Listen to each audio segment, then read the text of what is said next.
मैले यो बर्लिनमा इन्डियन स्टोरबाट यो करेला लिएर आएको थिएँ है। खासै राम्रो त थिएन, तर अब खाने इच्छा भएपछि मान्छेले जस्तो नि किन्ने रहेछन् भन्ने कुरा यहाँ आएर थाहा पाइयो होइन।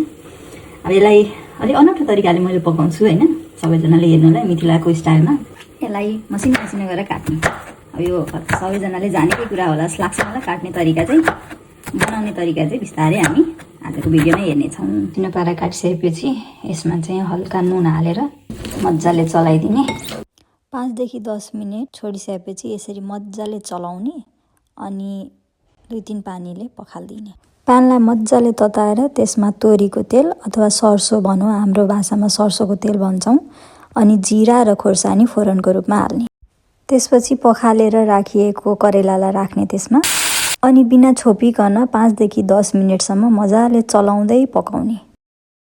त्यसपछि पालो प्याजको यसरी बीचमा प्याजलाई राखेर माथिबाट छोपिदिने। प्याज नराखी पनि बनाउन सकिन्छ, तर प्याज राख्दाखेरि तितोपन कम हुन्छ।